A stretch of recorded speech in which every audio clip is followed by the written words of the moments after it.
teams facing off in big games under the lights.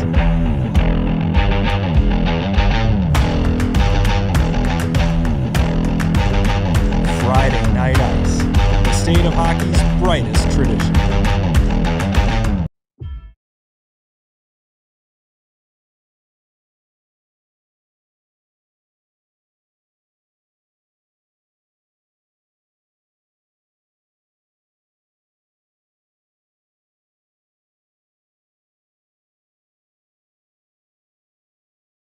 Tony, how we doing? I'm doing great. Today we're going to watch a backyard brawl right in Blaine's backyard here at the Super Rink on the campus of the National Sports Center. Yeah, we can see a few Blaine Peewees or Squirts tooling around on the ice before we get into our game. And before we get into our game, we'll give you some tidbits about these teams, and we'll hear from both Blaine head coach Jed Rolfe and Andover head coach Brad Zinda. I'm trying to keep all the Zindas straight right now. Well, all the Zinda boys that played, I get them confused too. So. Brad, I apologize. Let's learn a little bit about Blaine tonight. 6-0-1 in their last 7 games. The Bengals entering tonight's game on a bit of a heater, and they are 7-6 in games decided by 2 goals or fewer. Tony, what else can you tell us about the Bengals? Well, I can tell you their assistant coach, Mike Kopeski, will be wearing shorts on the bench today. Hard-hitting analysis. He is unbelievable. This team, as Squirts, took care of Andover. They went 2-0-1 against these guys as Squirts. They lost to them this year. I think they got a lot to prove tonight that they're better than their cohorts in District 10. According to the Now Rankings algorithm, the Bengals are ranked number 12 according to the YHH staff rankings. The Bengals are number 9. The Bengals and the Huskies, the only 2 District 10 teams in the PWAA staff rankings. You put those staff rankings together each week, so if you have hate mail, please send it to Mr. Tony Scott. Absolutely. What does that say about District 10 that the Bengals and Huskies are sort of being flag bearers for the district? If you look at the standings, they're in the top of the standings. You also have Rogers in there who did quite well in the Big Pumpkin. They're right in the hunt as well. You know, interesting stat though, like as good as Andover has been this year, Andover lost last night in district play to Sartell, and we'll get to that to the Andover part of this section. Now, Blaine also has just an embarrassment of riches on the bench during the Big Pumpkin. It was Cooper Johnson and Blake Kopeski leading the team with 5 points apiece. But in the Edina Invite, it was Easton Westland and Logan Stickney who combined for 12 points. There is no shortage of offensive firepower on this Blaine bench. And we're familiar with all of those kids, many of them which play for the 2012 hometown hockey team in the Youth Elite League. So we're very familiar with these kids. That's what makes this game so fun, is they're familiar with each other too, so it should be a fun game tonight. So much familiarity on the ice, not just in hockey, but I'm sure other sports as well. The North Metro kids all seem to know each other pretty intimately. For now, we'll throw it to Blaine PWAA head coach Mr. Jed Rolfe, who's got a little more to say about his Bengals. We're here with Blaine PWAA head coach Jed Rolfe. Now, Jed, your team's 6-1 in its last 7 games. What's been the secret sauce over this last stretch? You know, to be honest with you, it's pretty simple. We've been working really hard, playing with a great attitude and playing with a ton of energy. That's great. Your team has played 12 games decided by 2 goals or fewer this year. You're 7-5 in those games. Yeah. Does your team hate you? Do they want you to have gray hair by the end of the season playing so many tight games? What is it about your team? Well, it's not gray hair. I don't have any hair. If I took this hat off, there's not much under there. But we're willing to defend, and our goalie, Joel Coleman, between the pipes, keeps us in a lot of games and gives us a chance to win every night. That sounds like a very Blaine team. There are a few players here, Cooper Johnson, Blake Kopeski. They were your leading scorers of the Big Pumpkin. Yeah. And then at the Edina Invite, you got to rely on Easton Westland and Logan Stickney. So you're getting contributions from everybody up and down your bench and your goaltender. Yes. Is this a typical Blaine team? Yeah, that's our identity. You know, every night everybody shows up to play, and whoever puts the puck in the net, we're excited for them. Fantastic. That's Blaine PWAA head coach Jed Rolfe. Don't go anywhere. We'll be right back after a word from our sponsors. Everyone knows Luther does it all, but did you know you can do it all? At home? I just sold my car. On your phone? I just got pre-approved. I just scheduled an oil change. Whenever, wherever. I just bought a new car. Anything and everything, whenever and wherever. LutherAuto.com. You can do it all. Hockey's a very unique sport. I would say it has this blend of of toughness and athleticism, but by and large, really creativity. You have lots of great athletes, but you don't have lots of great hockey players, and the biggest separator is what they call hockey IQ, or intelligence, and that's the ability to really process information quickly, make decisions.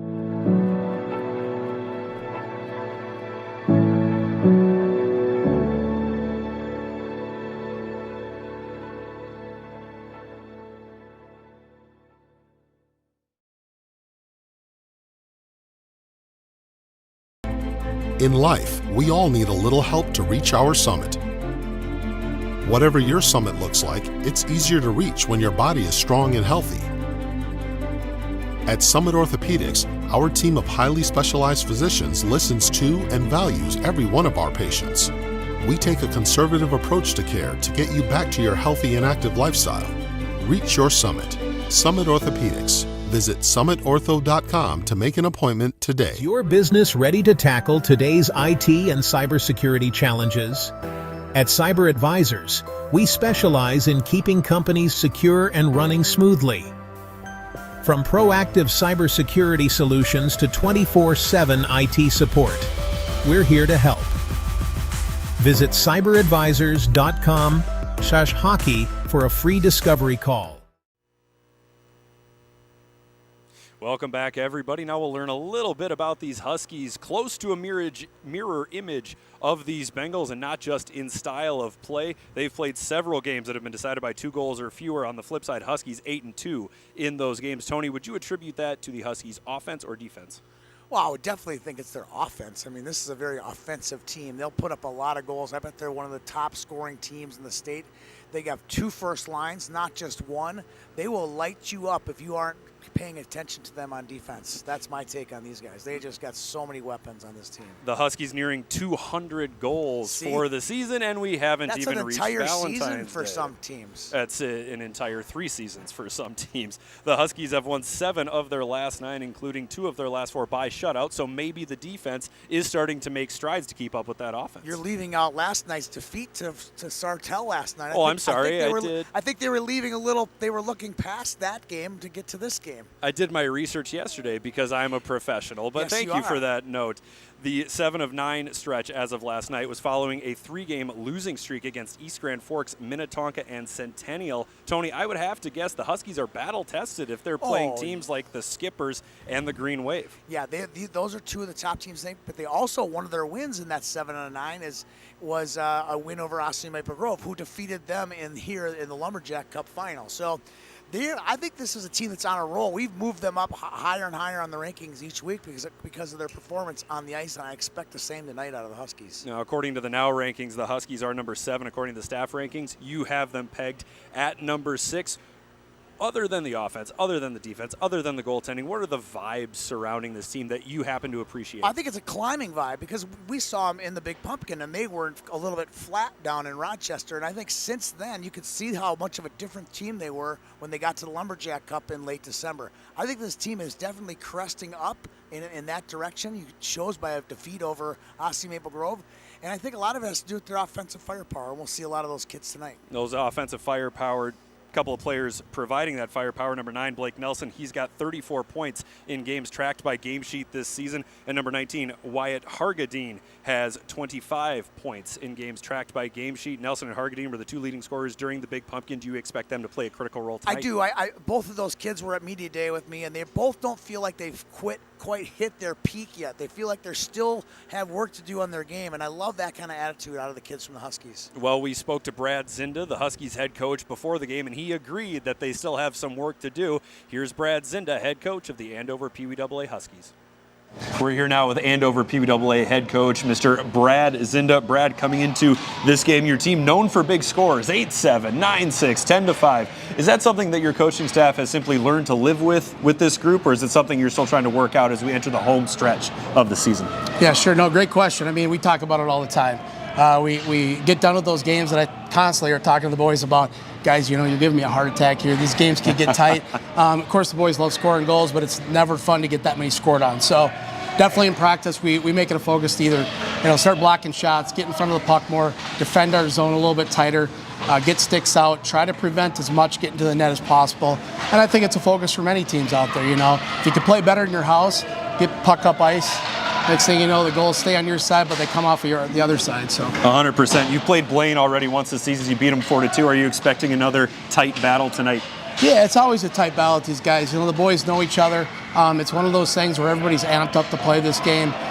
They circle it on the calendar right away. They see it, whether we're in their house or our house, it really doesn't matter. Emotions run hot. We're ready to go. And, at the end of the day, the Huskies are looking for the W here. And again, it's always going to be a tight game just because of how much energy is brought into this rink on this day. Yeah, you're a former Blaine guy, so you've got some emotions running high tonight. What is it about District 10? You're the only two District 10 teams ranked in YHH's staff PWAA rankings. What does it mean to you to sort of be a flag bearer for District 10 up against D6, Edina Minnetonka, D3, OMG Wayzata? Yeah, honestly, our two programs have done a really good job of growing and sticking together as one. We push really hard within District 10. It always seems like between Blaine and Andover, there's always some good teams coming through. We do a really good job trying to get new blood through, more families in the system. But, when we stack up against the southern divisions like, Minnetonka's and Edina's, it is good to know that you stand up and, as they say, we're becoming the Edina of the North, I guess. I don't know. But you got a ways to go to catch Edina. That's correct. But at the end of the day, it's all for the boys. The heart they pour into this game, the passion they bring every day. That's just a true testament of what the associations have done over the time. And these programs aren't going anywhere. They're going to be a long road for these guys, a long road ahead anyway. Very well said, Brad. That's Andover PWAA head coach Brad Zinda. Don't go anywhere, folks. We'll be back with Puck Drop momentarily. Everyone knows Luther does it all, but did you know you can do it all? At home? I just sold my car. On your phone? I just got pre-approved. I just scheduled an oil change. Whenever, wherever. I just bought a new car. Anything and everything, whenever and wherever. LutherAuto.com. You can do it all. Is your business ready to tackle today's IT and cybersecurity challenges? At Cyber Advisors, we specialize in keeping companies secure and running smoothly. From proactive cybersecurity solutions to 24/7 IT support, we're here to help. Visit cyberadvisors.com/hockey for a free discovery call. They'll tell you, if you stay and play high school hockey, you won't make it to the next level.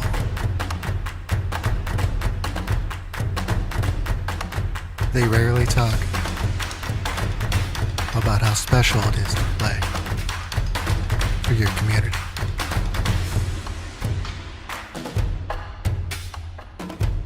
To represent where you came from, to wear your school's colors, working one-on-one with coaches, and best of all, playing with your best friends. It can be difficult to know if you're hitting the mark. But when you're hitting the mark, you'll know. Custom hockey jerseys proudly made in the USA. Some Matzo pizzas are made in the heart of America's dairyland, Kaukauna, Wisconsin.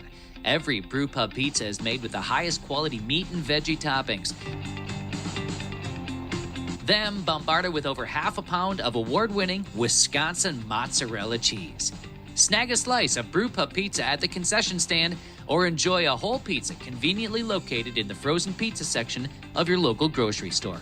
Brew Pub, lots of matzo pizzas, the ingredients for a great time. Generally speaking, water is a better fluid to use to rehydrate with.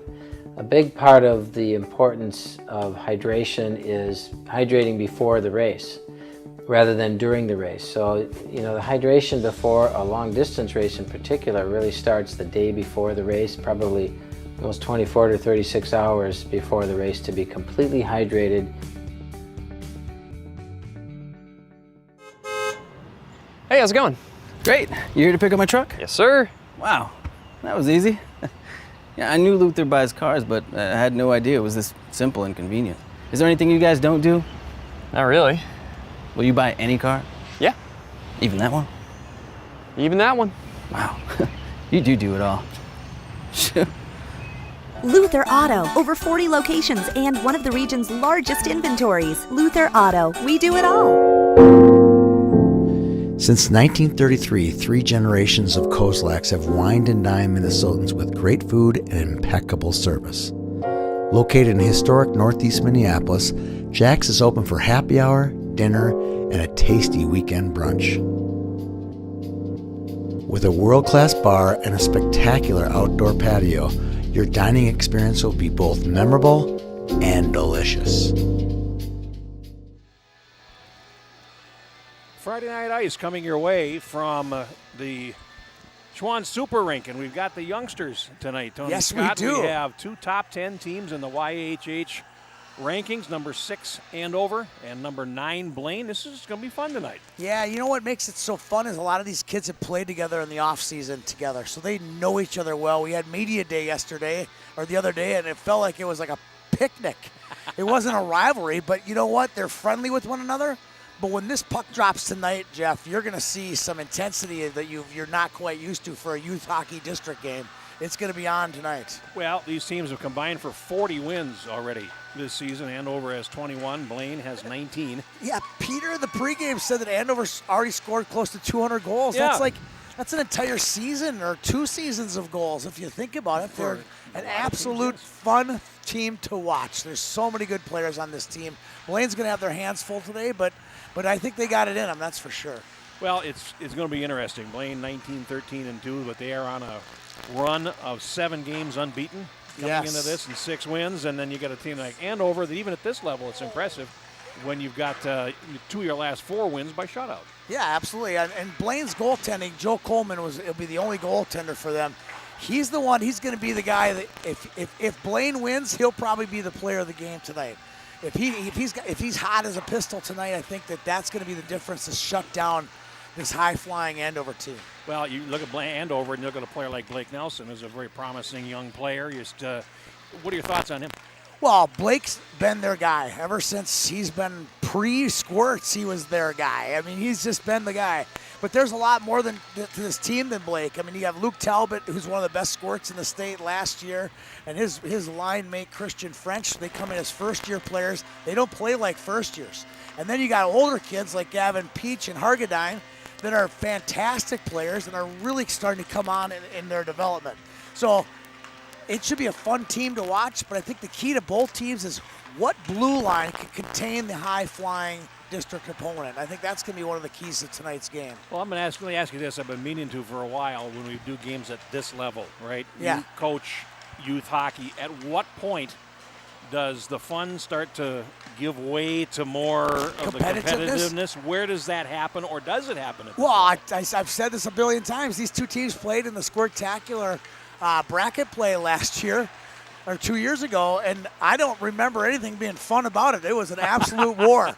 And Blaine won that game, and I think that Andover remembers that, and they're going to try to get him back tonight. All right, sounds like a good time. Let's take a timeout here, and we'll come back with the starting lineups and the opening face-off. It's Friday Night Ice here from Blaine on the Youth Hockey Hub. They'll tell you, if you stay and play high school hockey, you won't make it to the next level.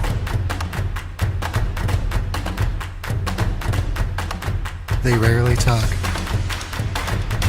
about how special it is to play for your community.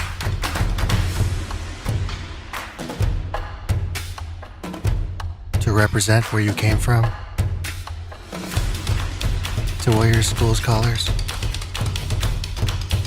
working one-on-one with coaches, and best of all, playing with your best friends. It can be difficult to know if you're hitting the mark. But when you're hitting the mark, you'll know. Custom hockey jerseys proudly made in the USA. With an injection, we're usually trying to minimize inflammation or block a nerve to prevent it from sending a signal somewhere that causes you pain. So we're not actually masking any of the symptoms or the problem, but we are trying to improve the inflammation or block the pain signal so that people can feel relief. Hey, how's it going? Great. You here to pick up my truck? Yes, sir. Wow, that was easy. Yeah, I knew Luther buys cars, but I had no idea it was this simple and convenient. Is there anything you guys don't do? Not really. Will you buy any car? Yeah. Even that one? Even that one. Wow, you do it all. Luther Auto, over 40 locations and one of the region's largest inventories. Luther Auto, we do it all. They'll tell you, if you stay and play high school hockey, you won't make it to the next level.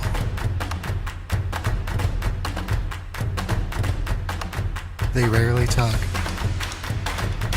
about how special it is to play for your community.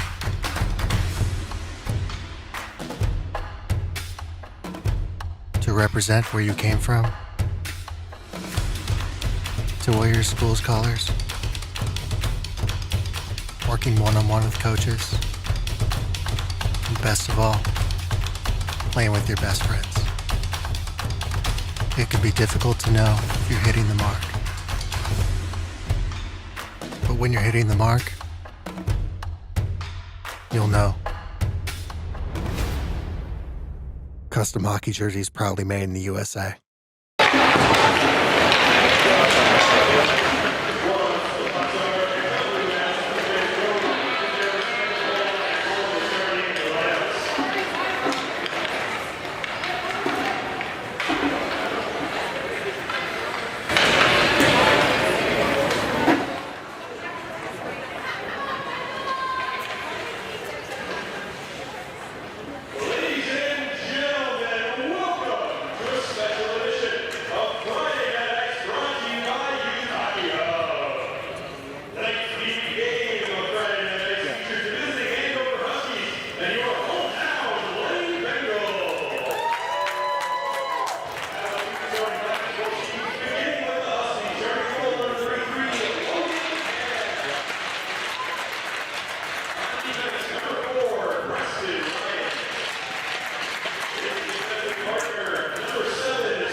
started with my main man, Tony Scott. As Dan Patrick would say, I'm merely Jeff Pappas as we get ready to start this one. It's going to be a fun one tonight, despite all be a good game. The competition aspect of it and all. Yeah, it'll be a good hockey game. A lot of fans here tonight. They knew there was going to be a big brouhaha going up here in Blaine tonight. I'm excited to watch it kind of all unfold in front of us. Should be fun. Andover is in the black, and they'll work left to right as we call the first period for you. Blaine, by the rules of the game, works in the opposite direction. They're in the what home nice white uniforms they have. I've always commented when I do Blaine games the last 2 years. I'm like, don't change a thing. No, they're absolutely beautiful. They were made by K1 in your hometown, Cloquet, Minnesota. Yeah. A beautiful job by their staff making those uniforms. They look terrific. We talk about uniforms all night, I suppose. Yes, we could. Get underway here, and it's played into the zone by Andover, and that's Christian French around behind the back of the goal. And now the puck winds. We're going to have our first penalty in just seconds into this game. After only 12 seconds, we got a cross check. So, yeah, you're right. This is going to be. I told you. You did tell me. And that was Gavin Peach for cross-checking, and they'll go shorthanded. So it'll be Hargadine and French up front for the Huskies. All right, so we got a face-off coming up to the left of the Andover goal, and Logan McCann wearing number 33. I'm betting both goalies get in the game today for the Huskies. All right, we're underway on the power play, 90 seconds worth, and it's picked up and carried to center ice, and here's Hargadine over the line. Hargadine works to the right of the goal, and he's shouldered off there by Finn Maxey. Puck comes out towards the left point, and Andover holding it in while shorthanded. Now back behind the goal, Blaine with Cooper Johnson comes out the far side. And is stripped of the puck by Hargadine, and now out to center, shot right back in, but it's offside. Nice work. I got a chance to meet Wyatt Hargadine, and his mom said, you pronounce his name wrong. It's actually pronounced Hargadine. Is it really? So we're going to go dining with Wyatt today. Okay. And it's a good memory cue. Get him his due, yes. All right. I need something. Not very smart. I need those memory cues. You know what? The more games you do, the more you need them. And here's LaFlame for Andover playing it across, and then it's going to be banked ahead and into the zone. Landborg chasing it, and he'll get there first behind the goal, and then he goes down. Puck comes up the slot, and now towards the right point, and Ryan, and he could not golf a shot through, comes out to center, and stepping right into the lane there and making the play was Sawyer Knox. Now back comes Blaine back. Maxey over the line, cuts to the slot, takes the shot, it's deflected over the top. They got about 25 seconds in the power play now as Blaine finally gets possession established here in the offensive zone. And they play it beside the net, and now it winds up going off the traffic and wide. Follow-up shot. That's taken by Johnson. A save made by McCann. Johnson has it back on the right side now with 7 seconds in the power play. Blaine kind of buzzing here in this power play. Here's a shot that winds up deflecting again behind the goal from Finn Rolfe. Now it comes back to him at the right point as Andover comes back to full strength. Just under 2 minutes gone in the first period. Comes up the slot. Maxey takes a shot that doesn't get through. And now it dribbles off to the far boards, and Landborg trying to play it ahead. He's headed off there by Joseph Costa against the boards, and we get a whistle. Boy, the Huskies were chasing it there, Jeff. They were. They were, the Blaine was in complete control. They had 2 or 3 really good chances, and McCann came up big on all 3 of them. It goes to show, I think, how good the first part of that penalty kill was. You know, when you have they that only kind had of like control. 30 seconds. Yeah. In the last 30 seconds, it was all Blaine. It was zone time, right. So the play in the zone now as a puck comes on to McCann, and he sticks it off to the far boards. Now shot the length of the ice, and it will go wide. And there is no icing as Johnson goes behind the goal. And then he is leaned on there by Merrick Elena, number 10. And now they'll play for it in the corner. It's a 4-car pileup. And finally, the puck picked up behind the goal and cleared around on the far side as they look for Henry Bona, number 10. He can't get out. Puck comes to the blue line, held in on the line by Kappelhoff. And barely held in. Barely held in, indeed. Now Andover getting possession behind the net. Looking to center it there was Blake Nelson. Here's a shot, and that might have gone off Coleman towards the near side. And Andover now in the left corner, trying to dig it out of the zone. Elena there, and he tries to go up the wall, but it's picked up, and now here comes Blaine back out to center. A long pass, rather, from Easton Kalmus, and that's going to be icing against the Bengals. And back we go with just over 2 minutes gone. What a fast pace to this game. We've had penalties, we've had sharp hits, we've had great chances in front of the net, just no goals yet. Yep, I expect they might be coming. I could guarantee that's going to be a high-scoring game. I kind of feel bad for the goaltenders. You could just see, no offense to Andover's D, but they were a little sloppy on that penalty kill there. It gave Blaine a lot of golden, grade A opportunities. And they got away with it, which happens in this game. Here's Rolf on the far side now, trying to carry it out. Gets to the blue line and then runs out of space. Turn around and shot back in by Peach, and it's offside. So we get a face-off. We have 12:34 to go in the first period. We'll have coach interviews, I understand, in between this periods, as yeah. well. Yes, the one and only Peter Odney will be. He's doing the PA down there, and he's doing the coach interviews. He's going to do a post-game wrap-up. He's done it all today, hasn't he? You know, when I think of Peter, I think of the old ZZ Top, too, and I'm bad. I'm nationwide. He is. No question about it. Face off at center. Now, for the kids listening, they don't even know what ZZ Top is. No, they don't, which is, it dates me, I suppose. But now out to center, and it's played back into the zone as Costa chases after it. Now they come off the wall, and here's Schlichting back down for Costa. And Schlichting, a little two-man game there. Now puck comes out to center ice, and circling with it there for Blaine is Vernon. And he had some trouble, but carrying on, there's Maxey for Blaine. Plays over to the right, and now Andover back in. Good pass, and here is Hargadine cutting in. And we got a penalty coming on Blaine as Hargadine plays it back towards the point, and it comes out to center. And Sauer rink wides it for Peterson. And now Andover will be backed all the way up behind their goal. I saw Hill Murray score on themselves earlier this season. You doing did. that. What a pass catch. That's a great pass, and it's chopped right out of the air. And boy, Blake Nelson just batted that right down out of the air. That's and a breakaway, too. Yeah. And a breakaway. Wow, I thought that was phenomenal play. But now Blake and I agree that should not have been high sticking, but the official is the one that matters most. And off to the box for hookings, number 2, Finn Maxey. So each team's got a power play now.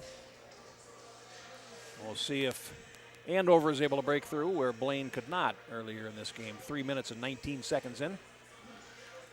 We got the volunteer box workers who probably do one game a year getting the scores in, where when you're doing a YHH event, we got guys that do this in their sleep. Kind of get used to it after a while.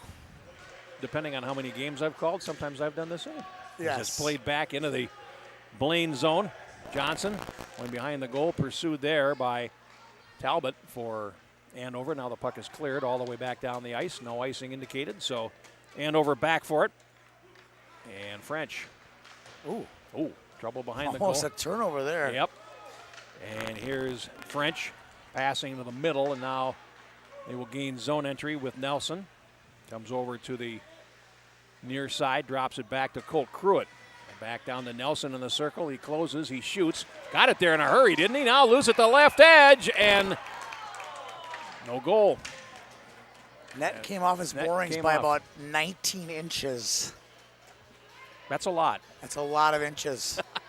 And you know what? The sad part is it was a beautiful play by the Huskies, and it would have been a grade A++ opportunity for goal scoring, but when it comes off that far, you really can't allow the goal to be called. Well, you can see why Nelson is so highly touted. Yeah. That is not a bad shot at all for one of his tender years, and now he's got the puck, but lost it and played towards the line. And finally, it's going to be cleared on out to center ice. And Andover's Cruitt will get it back to Nelson, who will start up again. 30 seconds in the power play. He's over the line. And now drops it back to Cruitt. Back down on a centering pass. Sharp angled shot there by Hargadine, and a save made by Coleman. Puck behind the net. And Hargadine has it there. And finally drops to the left point. Working it down low, French to Hargadine, and now a shot is blocked in the slot area, and Kopeski will start back for Blaine. He gets to the red line, And that will do it for the penalty as there's only 3 seconds left. And now Kopeski still has it behind the goal. Now he's got help in front, and he backhands it across the crease to the far side. Good chance there as Talbot plays it back behind the net for Andover, and Ryan has control there, leaves it back behind the goal, but there's no partner there, and that's a turnover. Here's Westland as he's taken in against the inboards, and Blaine's able to hold the zone for a few more moments. Up the near boards it comes, and finally out to center ice. Here comes Hargadine over the line, feeds it to the left. Talbot. Now Talbot goes down low, goes around behind to the near side, puts it right in front, and now loose at the left edge, and the nets come off again, so we'll get another stoppage. 5 minutes and 25 seconds gone. Good chances at both ends. Is that a coincidence? I think that not. net's come off twice? I don't know. It's either a bad net or a goalie that's becoming really comfortable knocking the net off its moorings when he's under pressure. You know, we had a whole bunch of that. I called the St. Thomas Academy Hill Murray game last week. I watched that game. Then you know. Yes. It would happen at both ends of the ice. There was trouble keeping the nets on the pegs. You kept calling them magnets. Yeah. There's my proof that I watched the game. Like, Jeff, what's a magnet? There's no magnet down there. Oh, I get. Like, where's the magnet? I get a hard time for that. I thought they were attached by magnets to the post. But clearly it's okay, they're let's not. go with it. I like that. All right, well. I'm going to go with that. Yeah, the magnet's not working. Supports something along those lines. How about a centering pass for Westland that's broken up? Now up the slot, Costa. He takes the shot, and a save made by McCann off to the left boards. They're not magnets, huh? All right. No.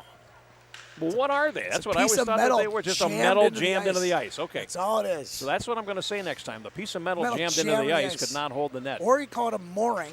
A mooring is mooring. good. That's what they call it. All I know is what they were before was dangerous weapons. Yes. Now, play is in the Blaine zone. Speaking of dangerous weapons, remember that piece of metal that used to come out of the center that Doug Wickenheiser ran into for the Canadians and, like, ended his career? Yeah, Mark Howe did that once, too. He Yes, impaled himself bad. on one of those posts and cost him a season plus, I think, as the puck comes back into that. As I remember, it is probably 40 years ago now, but yes. Blaine in control, meanwhile, back at the ranch as it comes out to center ice, and here's Sawyer Knox near side for Ryan. He shoots it in, and Coleman knocks it off to the far boards, and Maxey will pick it up, and he tries to beat his man for pace and winds up losing out to Nelson at center, back into the Andover zone, and Peach plays it around to the near side, and here comes Andover once again. Blake Nelson. He's forced wide and picked up there behind the goal, leaves it, and Blaine will intercept in the circle. Headman pass, and here they come. Down the wing is Vernon over the line, and he goes to the corner and then has his story ended in the corner by Colt Cruitt. Now played out to the far boards. It gets past Talbot, comes out to center, and Blaine will go D to D on the near side, and here's Grant. His pass is intercepted, and back in comes Cruitt. Over the line, shoots, and a glove catch by Coleman. Shot probably headed wide, but the goaltender takes no chances, and we get a stoppage. Colt Cruitt's brother Cash is a goaltender for Andover High School, and I saw his goalie mask in a picture today, and it has a wanted poster on it, robber. Oh my gosh, the most clever mask I've ever seen. Oh, goalie mask. There's another one but I like that. That shows some creativity. Yes. Peach along the boards tries to throw it in front. Costa's there. Plays it back behind the goal, but Andover contesting there. Now picked up finally by Maxey for Blaine, and here he comes. Down the near wing. Maxey has Spaniel down the wall. He throws it to him. It's too far. Picked up there by Peach. And they play it in the left corner. Now Costa trying to get in. He does. He scores! What a sharp-angled shot by Costa. And Blaine has the lead 1-0, and he just shrugs it off like he does it every day. And Blaine has the lead. What a shot. Short side, top shelf. What a beauty there. You'll see it right on the replay here. Costa comes out below the dot, below this faceoff dot, and fires it right on the line. McCann went down, and Costa went up. Good way to put it, but still from an angle like that, boy, that's some shooting. Let's get Peter Rodney's announcement here.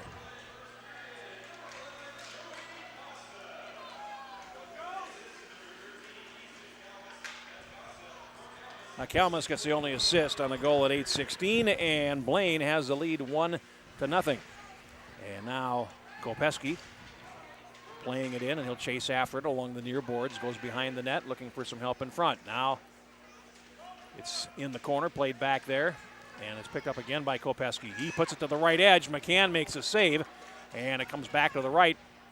And Blaine starting to prowl a little bit like you would expect a Bengal to do as it comes to the near boards and finally out to center. Picked up and played in by Landborg on the far side. And Landborg going in behind the net, given a gentle shove there by Cooper Johnson. Puck broken in the circle, and now where is it? It's finally picked up by Andover down low, and it's Landborg again. He goes behind the net, centers it. That's a creative pass. Here's a shot, and that is blocked off the stick of Peterson. And now Blaine coming back down the near wing, and here's Cooper Johnson closing in. He shoots, he scores, and it's 2-0. Cooper Johnson. Blaine leads it by 2. Cooper Johnson's got some wheels, doesn't he? Yes, he does. He showed a little bit earlier in the game, and there, all he did was just blow right by his D and created space for a quick snapshot. Here he gets into the zone and lets one go right from the wrist, right from the hip. Boom! Hits it off really quick, and it's 2-0 Blaine. 2 perfectly placed shots by Johnson and by Costa. I was getting nervous that I promised a high-scoring game, and it wasn't delivering. Well, you can rest easy now. Let's get the announcement.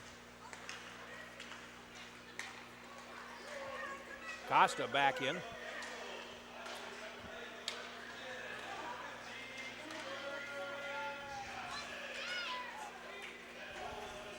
Unassisted goal. That's a lot of weight for no assists. Correct. Comes out to center ice, and here comes Blaine once again. Costa played it by a man, comes now to the circle, puts it in front, and that's intercepted. And back comes Talbot for Andover. Down the far side, he had it dribbled off his stick, had to go get it. Now a centering pass, loose at the left edge. It comes in front. Coleman made one stop. Now the puck off to the far boards, and here's Knox. And he plays it down for Nelson. Behind the net. Now a drop pass to the right point. Ryan shoots. That hits the body of Schlichting. And we get a whistle. That's and that's off again. It's so, yes. magnets. It's magnets. It's not. It's off its big, scary metal pieces. Yeah. All right. Really heavy, too. Those things weigh like 4 pounds. Then why can't they keep the goal? Because there's only about a quarter of an inch of it's above the ice. Below the ice it goes. It doesn't go very far. You know, goalie masks. You talking about that? Yeah. My personal favorite, Warren Skorodensky. Who is that? He's a guy that played for the Blackhawks many years ago. What did it look like? Oh, you're going to look it up for me. I'm going to show you. Do you want me to do your play-by-play while you look it up? No, that's all right, because I know right what it says. I'm not connected to the internet. Quick It was wrister. a skull. Oh, I love that. It was a skull. That was his mask. Colt Crew with the wrister and a save by... Thank you for filling in. Joe Coleman. Now. So far, I got a shutout. I'm going to give him the goalie jinx there. Big shutout for Coleman so far. Andover is Peach. Sorry, Joe. Here's a shot. Ooh, that one whizzed wide. Didn't miss by a whole lot. Comes to the near side and finally out to center. Here's Andover back, and it's Hargadine going behind the net, and he's in a race there with Johnson, who takes the puck off him. Now Johnson in the right corner banks it off the boards for Westland. And Blaine is able to play it to center. Kopeski. Good move there at the blue line. Makes some space for himself. Shoots, and McCann knocks it over the top of the net. Down to just under 4 minutes to go in the first period. 2-0 Blaine. A centering pass. Comes to Grief in front of the goal. Picked up now by Peach, and back comes Andover. A long pass to the right for French. He closes in. French takes the shot as he is gently shown to the ice by Finn Rolfe, and now it winds up behind the goal. Players from both teams in.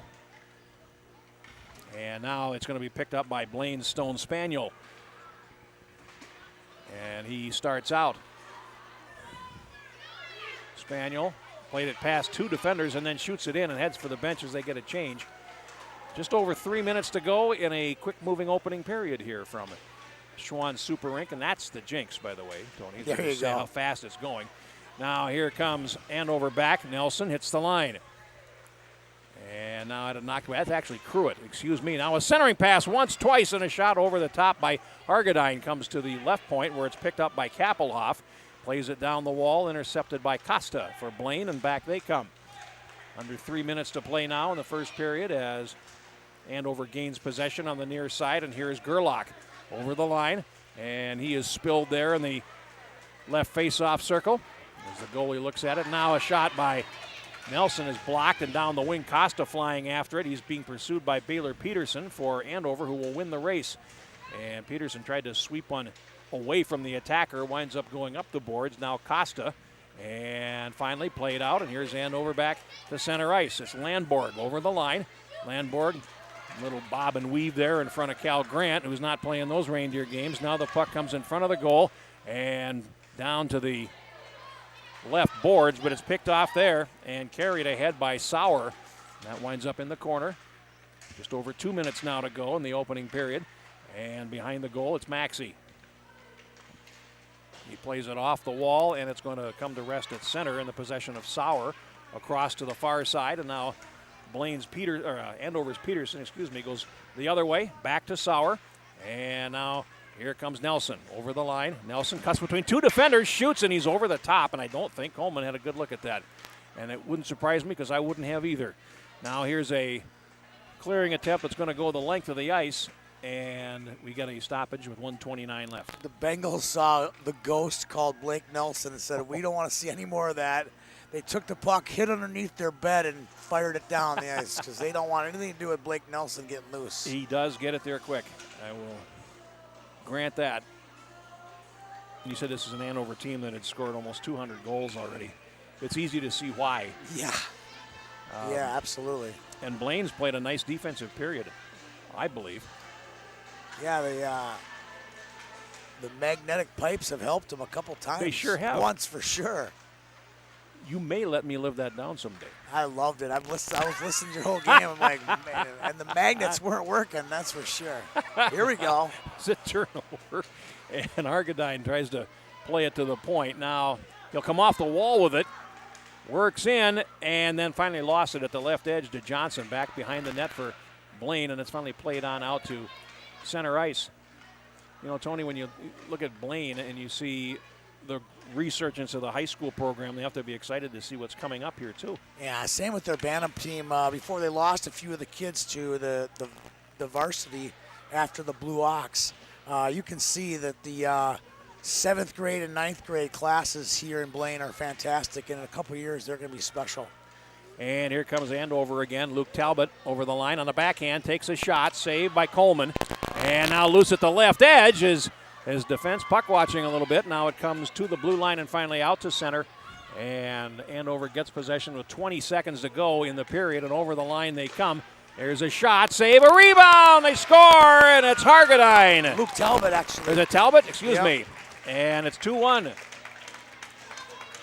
You know how good that play was? Just watch this. He brings the puck in. He does a heel drag. That's his copyrighted move right there. Hits a shot, gets his own rebound, and then does a backhand. Gets his own rebound and goes backhand in. Talbot's worth 2 of those a game, where he's just a human highlight reel. Well, he showed it here. Big goal for the Huskies. 14:45, 15 seconds to go in the period.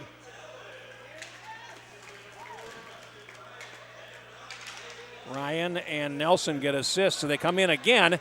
And Coleman stands tall at the buzzer and makes a save. We played one here from the Schwann Super Rink, and it's 2-1 for Blaine after the first period. We're going to wait for Peter Rodney to disentangle himself from the PA bench and give us an interview. He's going to go downstairs. We're going to go downstairs to Peter Rodney and head coach for Blaine, Jed Rolfe. We're here between periods of Blaine. Head coach, and 2-1 roll. Heading 2-1 lead heading period number 2. It looks like Andover's those home runs on a couple of those home runs. How do you avoid that? How do you avoid that? We just got to get our head out of school. We got to get our player going. Just play our game. Pick guys up. I think we're a little nervous, but Joey Coleman, he's had a great Coleman. He's had a great first period so far. What can you say about his game? That's been him all year. He's a rock. He's a great goalie and even better kid. Great goalie, better kid. Couldn't have said it better myself. Even if I were Joe's father. We'll be right back with period number 2 momentarily. right, thank you very much, Peter. You know, we're going to have to talk to Robin Cook because he is the best-dressed PA announcer I've ever seen. Yes, now he's getting challenged. Peter's challenging him right now. Is he? I think it's the gauntlet has been thrown down. I think it has been. It's a good thing I can come to work wearing my pajamas because I'm never on camera. That's okay. So on Sunday, we have the Sunday Skate brought to you by Custom One. You're going to be broadcasting those over at XL Energy Center. Jim Carroll is going to be the PA guy for us that day as well. So a fantastic Jim bunch Carroll. of PA guys. It's gonna be fun to have him there. He's a voice of the state tournament and part of the Dinah Carrolls. Yeah, all 23 of them. Yeah, well, yes. That'll be good to hear his voice again, and that'll be fun to do those games. I'm looking forward to it. Yeah, we have a PWB, PWAA, and a Squirt A game of 3 back-to-back at the X. On the big sheet, and now yes, Argadine over the line as the second period gets underway. Teams change ends and attack towards their benches here in the second, and it's picked up there by Spaniel for Blaine, and he plays it on in. Now here's Peach behind the goal. Does a quick spin to get away, and he feeds the right corner. Now up the wall. Here comes French. Quick wide pass to center, picked up by Hargadine, and he's over the line. And he's one against the world, and he almost got away with it. He takes a shot and winds up going wide. Centering pass comes up the slot. Boy, they're really putting pressure on now. Save made by Coleman, and that's a good shift. And now here comes Blaine down the wing. They'll carry over the line, Vernon. And now check that. Spaniel played down behind the goal, and finally Andover gets possession, and Hargadine again. Over the line. Hargadine cuts to the slot, shoots, missed the net to the near side. And Knox goes after the rebound in the corner. Now picked up, and they'll play for it still in the corner. Getting a swat there was Cooper Johnson. This comes to the right edge, and they're whacking away at it there as Hargadine fell. Now it winds up behind the net, and Andover will play towards the far side as Peach taken in against the boards by Westland. And now the puck comes out, and a shot as Coleman keeps the stick on the ice and makes a stop. Now a pass up the middle. Here comes Blaine, and they will flip it ahead. Costa to the blue line, and now back comes Andover. Ryan over the line, left a drop pass, and that's knocked away and out to center. Blaine may be able to change some players now as it comes back deep into their zone, and it's controlled by Talbot. As their goal, pass to the right, winds up right in the middle of the line change, and we get a whistle and we'll get a stoppage with 13:09 to go in the second period. The pace just, I feel like it went up a step and a half from the first period. They have energy, don't they? Yeah, they do. It's something fun to watch. All right. Played on into the zone by Johnson. And back in the left corner now, it's Kappelhoff for Andover. Around behind the net, a little bit too far for Cruitt, and they'll have to chase after it, and getting there first is Westland for Blaine. Has to come off the wall, played around behind the net, and it's going to leak over towards the near side, and Andover maintaining possession deep in their own zone, but now they give it away. A centering pass. Boy, a nice effort there, and right at the edge of the goal crease was Westland, and he was not able to steer the centering pass home. Now picked up in the left corner, golfed around by Nelson towards the near wall, but again, Blaine will pick it up, and looking for space is Cooper Johnson. And now he plays it back down the wall, and here's Westland in the corner. He is leaned on by Nelson. Puck comes free, and it's flipped high in the air, comes down at the blue line, and a nice play there by Cooper Johnson. Playing around behind the Andover goal, and it comes to the near side, finally played back out to neutral ice, and who else but Johnson to pick it everywhere. up. He is everywhere. I think he's everywhere. They might have 3 players wearing number 15. It feels like it. Boy, doesn't it? As here's Blaine coming back in over the line, a pass to the right, and here's Bona, and he puts it in front, and it never got to McCann. It was sticked away in time. Played around towards the far side and controlled by Andover's Elena, number 10, and he tries to play it out. Can't. Blaine looking to hold that zone. Costa doing some nice work in there. He's got a goal tonight as well. Now here comes Andover back in. Nelson going after the puck. And he comes around behind the net to the near side. Leaves a drop pass. Sauer shoots, and that's deflected. It winds up going into the netting and out of play off the stick of Cruitt. So we'll get a face-off. 11:26 left in period number 2. 2-1 lead for Blaine here on Friday Night Ice. It just seems like Cooper Johnson is everywhere here tonight. I mean, whether it be on the offensive side, making plays, scoring goals, or defending, or just disrupting Andover every which way he can. At center. Now played on into the Andover zone, picked up there by Sauer. Bank pass to the right, hits Gerlach in stride, gets to the blue line, and then lost possession. Schlichting playing it back in for Blaine, and now Wheeler Peterson banks it off the boards, and a nice intervention there, shot back in by Maxey. Kind of a high-risk, high-reward thing there. If it gets past him, that's a problem. And now down the wall, Blaine trying to control on the far side. I like the way Maxey did it. He did it with confidence. And that's what they're trying to teach these kids, play with confidence. Costa takes a shot from a sharp angle. Worked for him once, but not that time. And it comes up the boards. Finally, it runs out to center, and here comes Andover back. And this is Gerlach. He closed in and then was dispossessed by Grant in the corner. Schlichting there, plays it ahead, and Blaine. It comes back out to center. It's Costa trying to split two defenders. Got around one, gets to the front of the net, and then McCann is able to stick the puck to safety. And here comes Andover. This is Sauer over the line. Sauer keeps it and then had his stick lifted by Spaniel. Puck comes to the boards and Spaniel couldn't control it, but they poke it up the wall. Turned around by Sauer and played down behind the net. Chasing there is Peach for Andover, and he comes out with it in the near corner. Now going around the defense, hooked to the ice. There'll be a penalty on Kopeski, and it'll be a power play for Andover. 9:58 to go in the second period, and Kopeski for a hook. I didn't agree with that penalty call.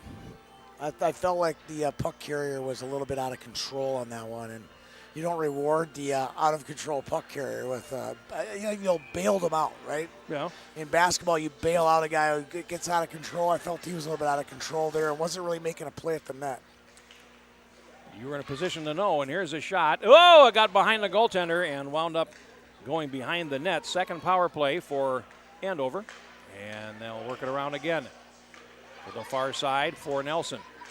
Into the slot. Here's a shot that goes wide, and finally banked off the boards, but held in. And here is Christian French. There's a shot. Coleman reacts as the puck comes towards the near side, and Blaine is able to carry it out. Down the wing, it's Rolfe.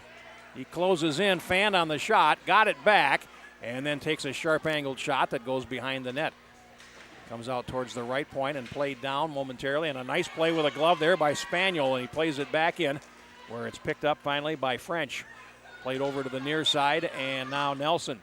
They have 38 seconds in the power play, and here's Cruitt centering, and going down in front there was Hargadine as Andover starting to buzz now. Here's a shot by Nelson that took a deflection and went wide. Nelson back along the near boards, and it's dropped up the wall, and Blaine's able to play it on out to center ice. Stone Spaniel doing that piece of work there on defense, and now back comes Andover, and they come in with speed. A shot goes wide from Talbot.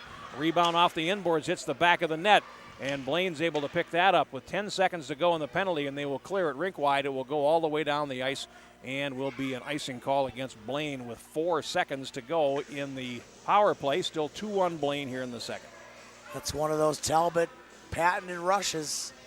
He can just take it end to end before you blink. He's there and he's firing it low, short side or something like that, making the great play. Did it again there. A lot of skill out here. A lot of talent out here. Face-off coming up to the right now of Coleman.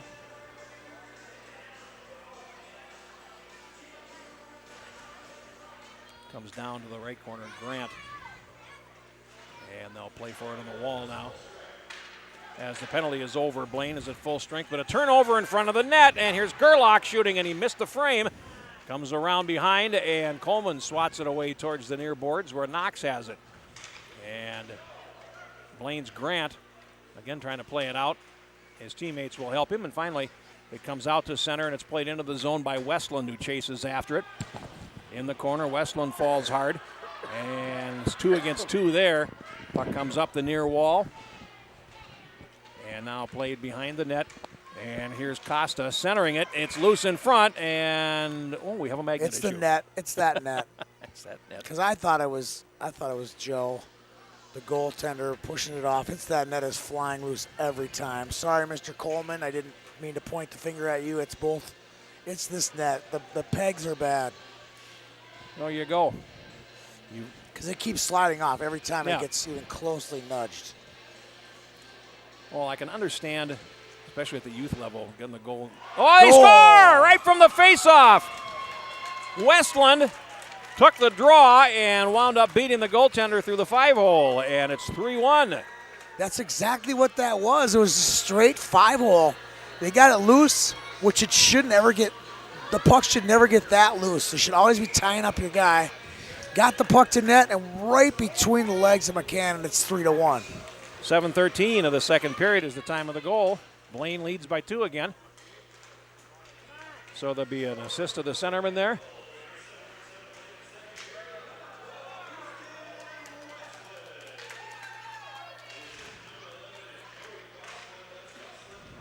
Costa gets his second point. Yep, having an effective game on the score sheet and off for Blaine as the puck comes into their zone to the right. Maxey over skates. Here's a turnover and a second. Oh, that is off the post. I was ready to say that was tucked in the top corner, but not so fast as behind the goal. Here's Costa for Blaine, losing possession. And another shot. They score. Now they score. And it's a 3-2 game once again. Andover through Luke Talbot. Luke Talbot. Talbot and Nelson just going back and forth. He's good for 2 a game every time I've watched him play. Well, as you look at the replay, you see the turnover there, and then the shot might have caught a piece of the shoulder pad of Coleman, and it winds up going into the top corner. And it's a 3-2 game. So we're at 5 goals halfway through the game. We're on a 10-goal pace. That's high scoring, isn't it? That's a high-scoring game. It certainly is. So Talbot strikes again. Loose at center. We'll get the announcement. Centering pass, and they score! Hargadine, and it's 3-3. Just like that, I was trying to listen to Peter Odney, and Andover so quick they scored a goal while I was waiting. I can tell you exactly what happened. Christian French got the puck down right below the dot and slid it right across the back door. And Hargadine went dining for dollars there, and it's all tied at 3 apiece.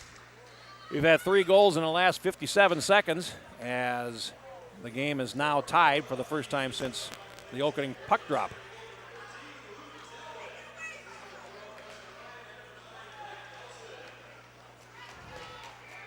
So Nelson's been given an assist on Talbot's goal.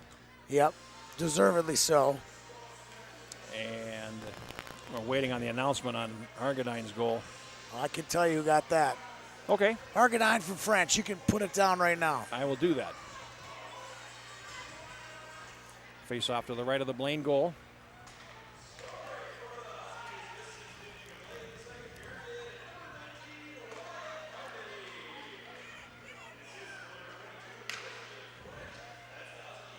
French the single assist on that French one. the only assist. I'm going to keep 13 in there just because you told me on my score sheet. As here comes Blaine out to center ice, a 3-3 game, and it's Kopeski over the line. Oh, nice move by Kopeski. He shoots, a save made. Rebound is steered behind the net as McCann made the first save and his defense did the rest.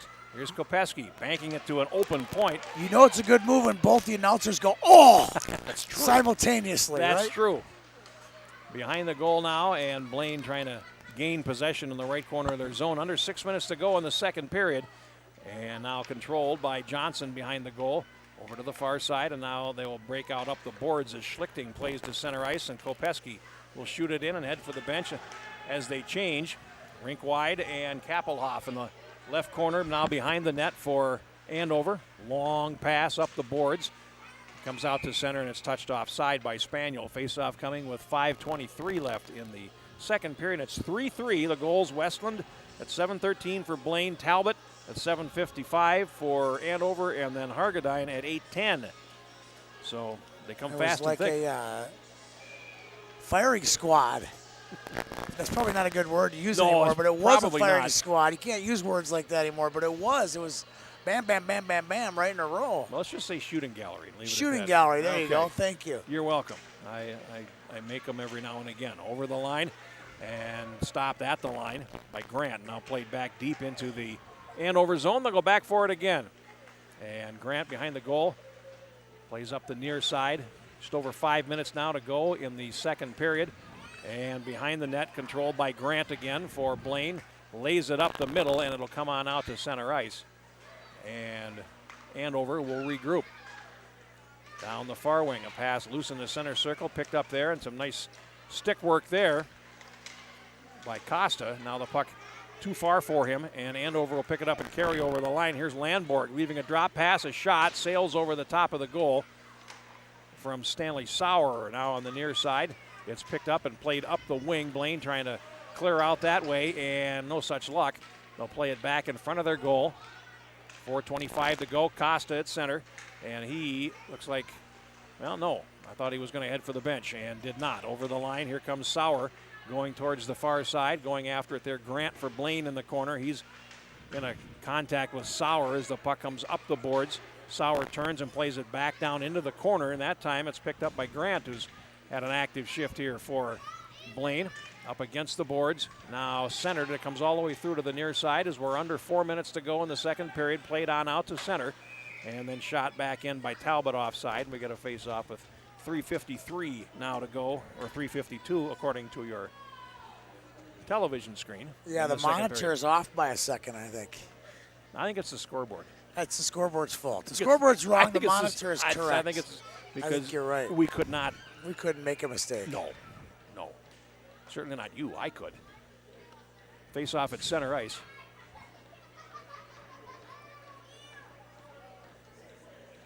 We're about almost 2/3 of the way through this game, and I think the team boys got a lot of energy left. I think they do, and this is as advertised. Puck batted with a high stick, and finally they play it, and the face-off will come all the way back in the Blaine zone.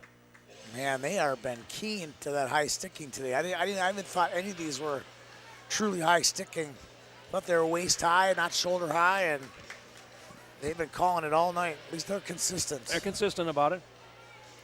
It was too bad because I played by Blake Nelson in the first period when he picked it out of the air. But that was like a lacrosse play. That was slick. I don't care what your level is. And here's Blaine. He's got a high level of it all. Played back into the Blaine end, and Kopeski goes after it, and now it's controlled by Nelson, who comes off the wall, throws it in front. They'll now a three-way pass played onto the near corner, and it's then rung around behind the net by Knox. And on the far side, Westland will pick it up there. Westland will backhand to open ice, and it's finally picked up there by Knox, who will make the turn at his blue line, lays it ahead, looking there for Talbot in the zone. He shoots. Oh, and that's a nice save through traffic by Coleman. Really good save. And they had a screen set up, and the goaltender made the save. Talbot has such deception with his shooting. It's unbelievable. And that was another example of it right there. You look at, you got Blake Nelson on the cover with Finn Rolfe to his right. Both parents will go home with a poster, and they're getting the full Friday night experience. Now all alone in front, of centering pass, they score! And it came back across, and French was there to knock it in. And when you get two great chances like that, you have to score on one of them. Blaine falls behind for the first time. He was passing that back. He was unselfish play. Watch on the replay here. He gets the puck down low. Instead of scoring, he's going to pass backdoor. He passed it basically back to himself off the rebound. That's French from French at 2:54. So, Andover leads for the first time. That's 4-3, and they scored 3 straight goals.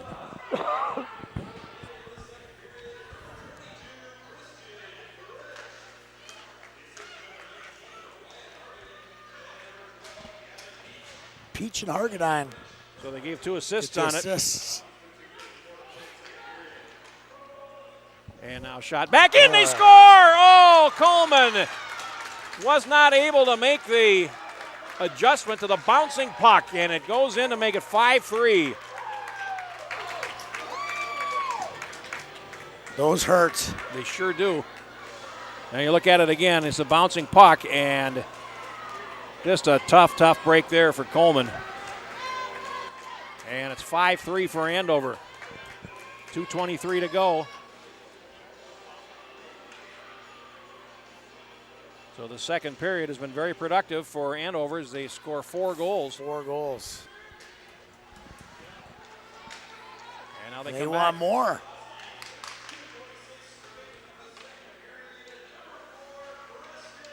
And it's Ryan getting credit for the goal.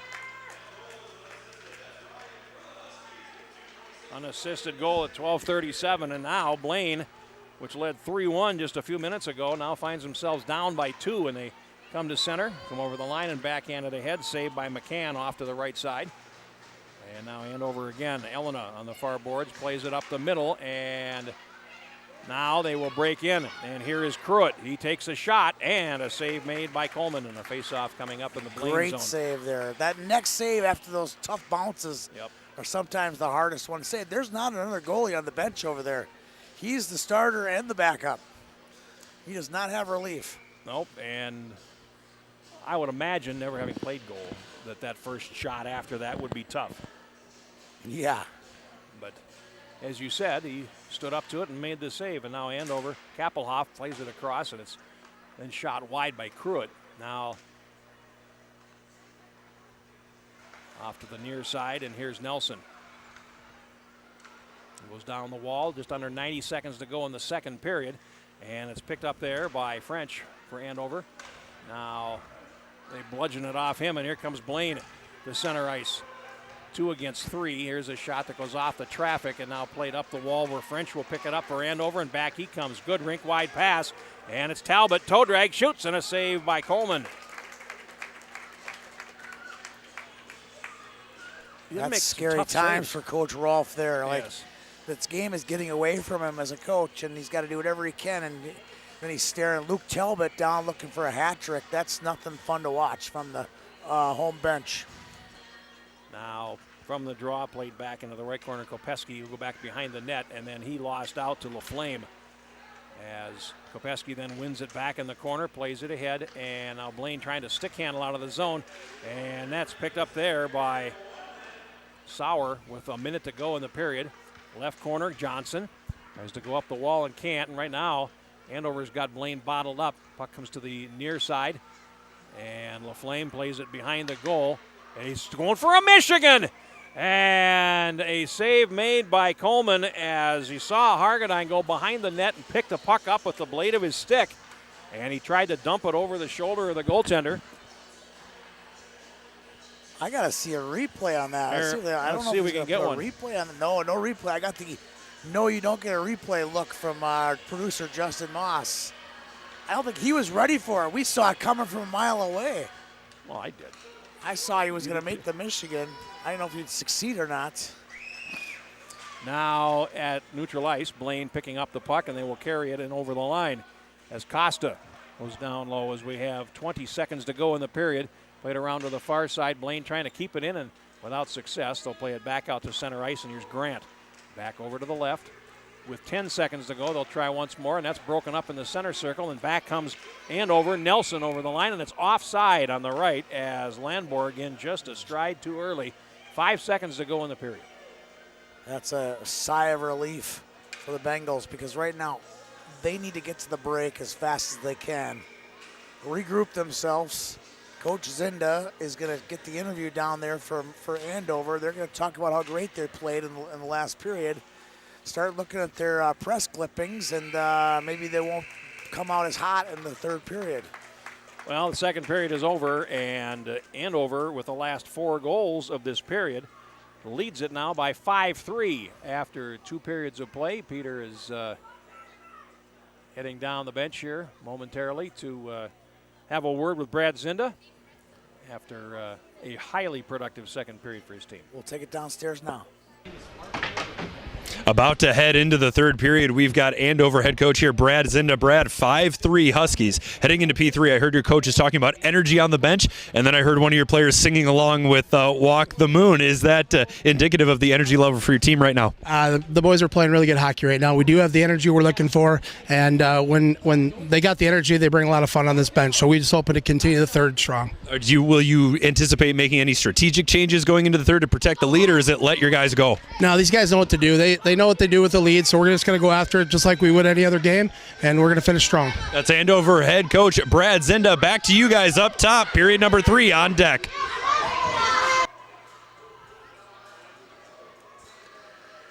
All right, time for the third period of our Friday night ice. Let's talk about the next Friday night ice up in Hibbing. Yeah, next Friday in Hibbing. Boys High School, Hibbing at the Hibbing Memorial Building will host Hermantown in a top 5 matchup. I think Hermantown's number 2 in the state and Hibbing is number 4 in the state. Should be a great battle. They get back their high-flying defender, Jackson Strukel, to the lineup. He came back last night in their win over Mike Randolph led Northern Lakes last night 4-1 at the Memorial Building. Well, it's going to be a fun one. Love that building anyway. And right between those two teams at 2 and 4 are my Lumberjacks at number 3. Yes. And what a season they are having. We interviewed Shea Walters, a former Hibbing Blue Jacket, who's now coaching your Lumberjacks. And doing quite well for himself. I'll be on our podcast on Sunday. Well, then I will need to make extra attention to that as the puck comes into the Blaine zone at the start of the third period. They have work to do. They trail 5-3, and the puck comes up the wall and finally turned back down by Knox for Andover. And now they'll gain possession. A centering pass and a shot off the heel of the stick, and a rebound is steered over the top as Ryan snuck in there. He got the last goal and now is all amped up to try another as the puck comes to the far boards. And here's Knox and the high slot having trouble and picking it up, winding up and shooting right on to Coleman was Christian French, and he was determined to put every ounce of his strength into that shot. I rarely see a slap shot from 12 feet out, but I think he gets his just desserts there by hitting him right in the chest protector on that shot. Well, harder to put much accuracy on that slap shot as a wrist shot. Maybe he was emulating Brian Ralston. I took a lot more slap shots than I did wrist shots back in the day, but I didn't have a slingshot of a stick like they have today with the bendy sticks. With a wooden stick, the slap shot was definitely a harder shot. There was a guy that liked the slap. Now yes. Over the line, here's Blaine on a shot that goes off the goaltender and over the top from Costa. And now Costa trying to beat the defender to a loose puck behind the net, and it's picked up there by Cruitt. Plays it ahead, and now Andover out 2 against 3, but over skating is Nelson, and that slows up the rush. Gives the defense some time, and they're bringing it offside anyway as Merrick Elena was in a little bit too early on the right. We have 13:39 to play in this one, and a 2-goal lead for the number 6 ranked Huskies. Good call by the ref there, because Elena snuck in not once but twice, and he's like, I saw you do it again. You're offsides, Mr. Elena. You know, of all the types of chicanery that you'd see in this game, that I don't know that that's one you see very often. No. As now the play at the blue line, and it's picked up by Costa, and back comes Blaine. Over the line, Costa forced to the boards, keeps possession, and then turns around and plays it to the near side as players from both teams go in. Costa still battling for it for Blaine, and now finally he lost possession, and it'll be picked up and carried to center ice and over by Cruitt. Now he is stripped, and here's Schlichting back for Blaine. Pass ahead to Costa. And then it's deflected to an open wing on the near side, and Andover will pick it up and carry. But now, over the line, Schlichting, and then he was knocked down. Puck back into the Andover zone to the right. Now back behind the net for Kapilov. As Blaine is getting a line change, 12:48 to go, pass to center ice, and here they come. Over the line on the near side is Peach, and he goes behind the net with a full head of steam. And he will continue till he completes one lap of the Blaine defense. Now around to the near boards, looking to drop it back to Cruitt, and that's intercepted and played back into the corner for Cooper Johnson. Blaine tries to go up the wall, and it's still stuck in the corner. Now played down behind the net, a centering pass by Ergadine, who has been just about everywhere. And here's French. He shoots, and a save made by McCann on Finn Rolfe, and we'll get a face-off in the Andover zone. Who's your player of the game right now? It's got to be Talbot right now, I would think. Don't you think? I would expect so. I mean, he's shown a different gear at times. But I like French, too. Both those guys in the first years, I talked about them before the game. I said they're really special. Now from the draw, it winds up in the corner to the right, and Sauer takes it behind the goal for Andover. Taken in against the boards by Kopeski and Blaine. Kopeski then tried to go up the wall, and his opposite number, Hargadine, broke that up. Now played up the slot, controlled by Blaine, and unable to get to the net. Rolf plays it around behind. Now cleared to the right point, hustling over there is Maxey, and he holds it in. Nice play there as the puck on the goal line extended to the far side. A bank to Maxey at the right point. He then plays it down, and it's picked up again in the slot. Backhanded pass across from Kopeski to Maxey. He couldn't find a shooting position, and back comes Andover, and it's Hargadine in. Oh, a nice move. Hargadine going right in on goal. He shoots, and a save made by Coleman. Sprawling stop there, and now it's in the slot, and the puck always does draw a crowd. Here's a shot loose in front and cleared off the line by Spaniel as Christian French with a chance. Now he's got another shot, and that one goes off the defense, and Blaine is defending frantically here, and Grant is down, and we're going to get a whistle as he took that. Christian French might have just had the best shift of his career without a goal on that one. Yeah. I mean, he took the puck 3 different stabs at it and couldn't score, and 2 of the stabs was when Coleman lost his stick. It was absolute chaos in front of the Blaine net. They definitely dodged a bullet on that one. And the play by Maxey there to just... Watch this, he gets it again, he gets it again, he gets it again. He got it 3 times. Just to nudge him away from that third effort. Yeah. Then he got a hit with a slap shot in the ankle for his troubles. And that's going to be, it's going to leave a mark in the morning. And now here comes Nelson. One hands it in front of the net, and a follow-up shot goes over the top and behind. A little too sharp an angle there, but now a shot in front from Ryan is saved, and it rebounds up the slot to the far side, and now carried on out to center by Costa for Blaine. Just over 10.5 minutes now to play. And Andover starts back, a collision in the center circle, carrying on Elena. He plays it in, knocked out of the air by Johnson. And he banks it off the glass. It comes out to center. Ryan goes D to D, and it's picked up there by Knox, who plays it in for the Huskies, and it winds up behind the goal. To the near side, it's controlled by Blaine's Johnson. And now around to the far side, they'll try again. Kalmus will feed it up the boards, and it comes out to center. Oh, and a pass just behind Westland. He could have taken that in stride. They might have had an odd man rush as the puck comes into the zone. And now playing around behind to the far side for Knox on the boards. Knox cannot get it past the forechecker on the wing, and now a centering pass hits the side of the net and goes behind. Now Blaine Costa going after it against 2 black shirts, comes out with the puck.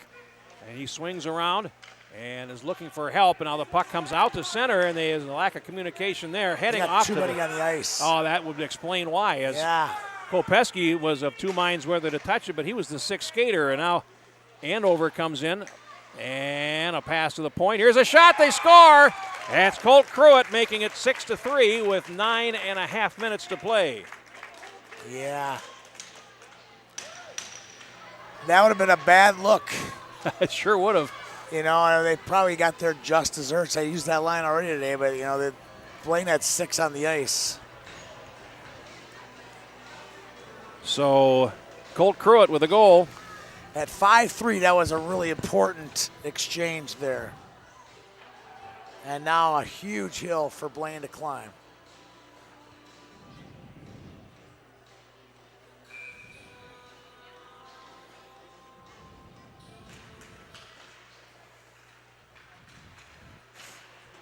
I'll get the announcement here.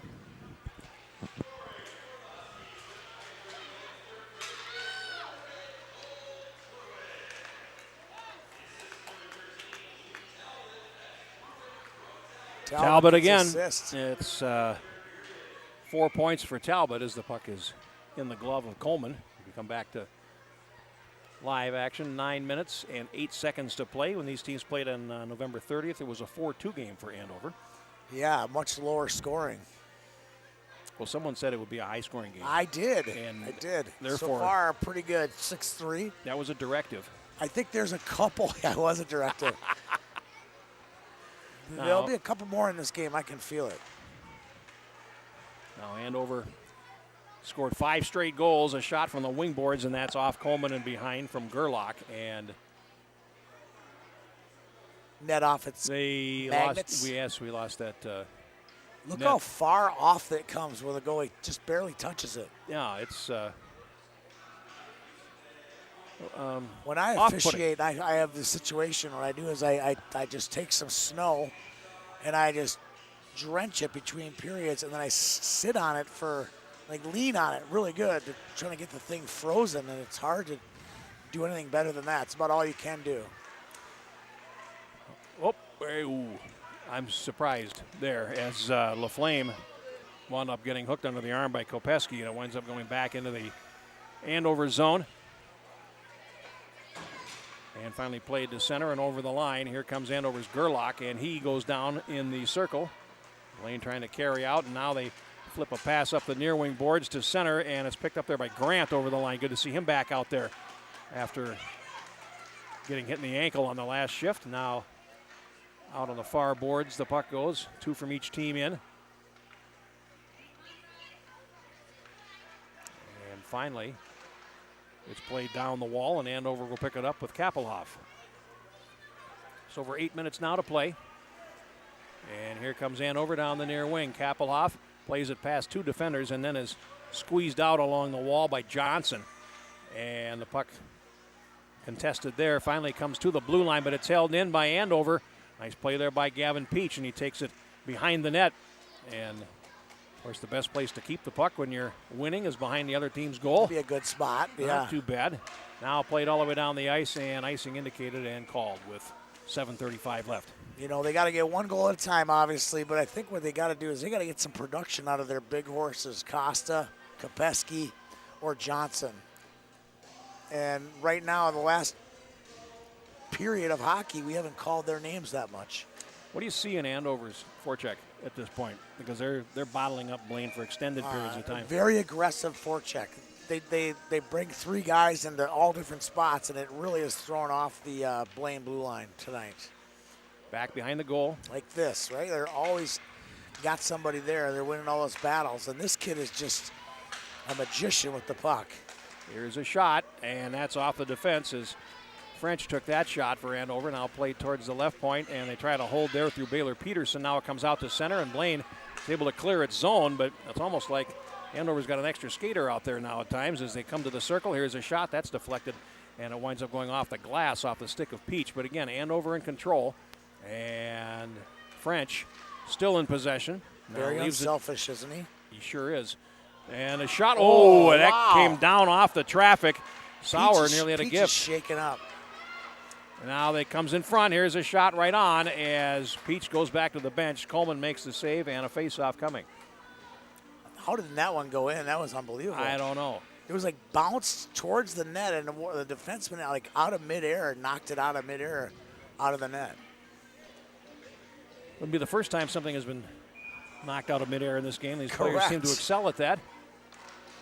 When they get to baseball season, I think it might be fun to watch them. Now here's a shot from the right goal post, and Kopeski takes a man in against the wall as Coleman made a stop, comes to the near side, and it's controlled now by Sauer.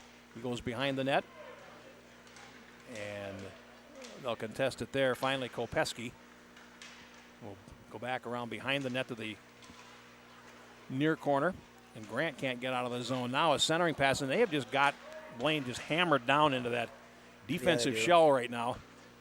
And it's picked up, and it come out the near side, and a shot by Nelson, and that winds up every in time Coleman's glove. Coleman leans on that post. Not Coleman's fault. He's supposed to lean on that post. Yeah. He pushes the thing off its moorings, and we get another whistle. Take a face-off to his left. We have 6 minutes and 8 seconds to go. Blaine looking for a Hail Mary at this point. Those are worth at least 3 points, aren't they? I think they are. Well, unfortunately for Blaine, that is what they need at the moment as puck is in the left corner, and it's dug out. Again, Andover in possession behind the net. Talbot feeds it to the left point, and now swung over to Sauer, and he goes back around behind the net. Will make Blaine pick it up that way, and now Blaine will start back. And through center, Grant feeds it to the right, but it's too far, and Peterson turns it back. Played on in. Has Blaine had a shot in the third period? I don't think they have. I don't know. And if it is, it's one or maybe two. now play along the near ward, and they may get one now as they move in. Kopeski shoots, and there it is as it winds up going. Well, maybe it went wide. It went I'm not wide, sure but it was a good opportunity, It though. sure was. As now here comes Andover back. They have a 3-on-2, and they hit the line. And here's a shot and a save made by Coleman off the stick of Blake Nelson, and we'll get a face-off with Nelson and 5:04. Hargadine have been just, I know they don't have the points that Talbot have, but their speed hasn't been something anyone from Blaine has been able to match. I think maybe early in the game when Johnson and Costa were on fresh legs, they could match them, but I think Andover is a little bit too deep for him. And it goes behind the net. Here's Gerlach going back behind the goal. Centered it, and a chance up the slot, and Coleman has to make a stop on Knox. And the puck comes out towards the blue line and finally out to center. Penalty coming on Andover, and that'll give Blaine a power play with 4:45 to go. Chance to pull one of them back. A tripping penalty is indicated, and it's Landborg going to the penalty box. Yeah, that was you're down by 3 goals penalty. That game's 4-4. They're not calling that. Probably not. In my opinion. Power play for... But I think the refs have done a nice job tonight. Yes. And there's no arguing that was a penalty or not. It's just the timing of the call is like, eh. So Blaine gets a power play late as Cooper Johnson takes it towards the near circle. And they get some zone time. Now a pass up the middle is picked up. And Blaine trying to get in front through Rolfe. Puck runs up the slot. Here's Maxey. And he plays it. Winds up going to the corner boards. And Westland throws it into the slot area. And it hopped over everybody, including Cooper Johnson, who was parked at the goalpost. Puck shot all the way down the ice. And Andover will be charged with icing with 4 minutes and 12 seconds to play in this game. 50 seconds left on their power play. Jeff, your thoughts on icing on the power play, whether the penalty kill is, should you be able to do it or shouldn't you be able to do it? You know, it's interesting.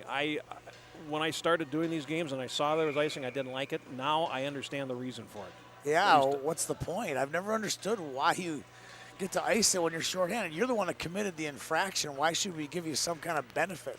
Well, if you go back, to the reason for it, and over the line they come, and there's a shot that goes wide, or actually off the traffic and picked up by Cooper Johnson. It goes back to the Montreal Canadiens in their dominant days. Yeah. Back at a time when you had to serve all 2 minutes of a penalty.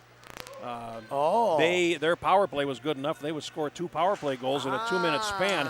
So they changed the rules. And they said, all right, after a minor penalty, a power play goal will release you, and you can ice the puck while shorthanded, because they were so good. Yes, interesting. And but now I look at it at the youth level, and it encourages you to make the right plays when you're in your zone, and it encourages you to look for the red line, and do the right thing. Yeah. I like the rule. Yeah. I'm one of the few that does. Yeah, I don't mind it either now that I've had a chance to watch it, as we have the penalty coming to an end right now, in 3 minutes and 15 seconds to go. Puck played into the Blaine zone behind the goal, and it's Cooper Johnson. Plays it ahead, and now out to center ice, and here's Costa. Starting over the line, Costa throws it across to the right, and it's a little bit too far for Kopeski, who goes forward along the wall and then loses it in a group of black shirts. Puck to the blue line, and it's held. Costa, nice move by Costa. Backhanded shot, and he put it over the top. Oh, dang. And, boy, that would have been a highlight reel goal for Costa. No doubt about that. He saw his frustration there. He was upset with himself. He shouldn't be upset with himself. He had 2 or 3 really good moves there by Mr. Costa. Face off to the left of Logan McCann, as we're down to the last 3 minutes here. And Blaine, Westland, get up along the wall trying to make something happen. They come off the wall now, a centering pass, and it comes in front, and Kopeski couldn't reach it. Bengals still making the right play, though. Yeah. Now played out to center ice, and now into the zone. They come into the late 2-on-1. Here's a shot, and a nice stop on Nelson by Coleman, who knocked it over the top of the cage. That would have been Talbot's 5th point of the game there. Oh, boy. Is he fun to watch or what? And now Comes up the near wing, finally played on out down the wing, and here's a race for it. And Blaine will put it in front, but there is Colt Pruitt. Now a pass to the right side against the grain against French, and it winds up in the left corner of the Blaine zone as we come up on 2.5 minutes to play. And Andover closing in on its 22nd win of the season. Now played out to the near side, and here is Nelson. Check that Pruitt. That's Nelson. Over the line, he shoots, and that is deflected behind the cage. After it there is Maxey. Plays it off the boards, and Vernon can't get it out of the zone. Now he does, and it comes all the way down the ice. It will go wide of the goal for an icing call on Blaine. I want to give a quick thanks to both the Blaine and Andover coaching staffs, team managers, helping me get this thing off the ground on short notice. I think it was a wonderful success. Thank you, Jeff, for being here and putting on a great Friday Night Ice program for the Blaine and Andover PWAA teams. Wouldn't miss it. A lot of friends out here, and it's a lot of fun. Play in the right corner, goes back around behind the Blaine goal as we come up on the 92nd mark in a few moments. Now back behind the Blaine goal. Johnson after it there in the right corner. Throws it ahead. They can't get out. Now Blaine has to improvise, and they do play it down the near wing. And again, here is Cooper Johnson over the line. He threw it across. That's just a nice rush, and it comes to the far side. And Bona now plays it down the wall for Blaine, looking back for Cooper Johnson. And just over a minute to go now. The puck is along the wall. And Bona again tries to play it and can't get it forward. Now a shot and a glove catch made by McGann as we get to the last minute of play in this game, as Blaine going down with guns blazing here, but had a 3-1 lead and couldn't hold it. Yeah, well, that's a mighty attack from Andover. I claim they had 2 first lines. It looked like they had 3 first lines at certain points in this game tonight. Well, they've got a whole bunch of talent, and they can wear you down for certain. As Sauer in the left corner goes around behind the net as we're down to about 45 seconds to play in this game. Puck comes out to center ice, and we have got a penalty. We have an interference call coming. Kopetsky's going to get, is it a minute and a half or 2 minutes? I think it's 2 minutes. They've been going a minute and a half today? 90 seconds is what we've been doing, yep. And who was that went in? Kopetsky. Kopetsky? Okay. 41 seconds to go, so 14 minutes and 19 seconds is the time of that penalty.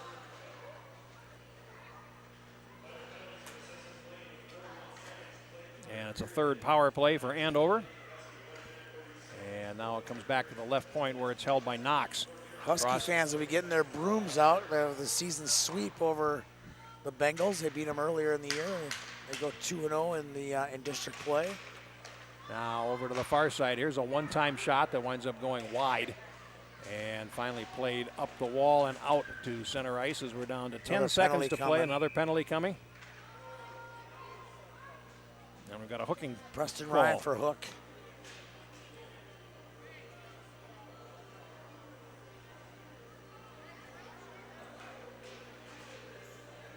So that'll bring the faceoff back into the Andover zone with 9 seconds to go. 14:51.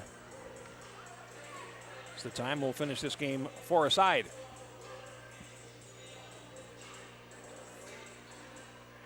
And it's played rink wide back into the Blaine zone. And going back for it there is Cooper Johnson. And that's the last action of our game. Thank you, Mr. Tony Scott. Always a pleasure. 6-3 the final score, and Peter Odney will have a word with Mr. Talbot, I believe. Yes, 2 goals, 2 assists. Luke Talbot, the player of the game. Very fine effort by all these young players, but future's bright for both of those high school programs when these kids grow up.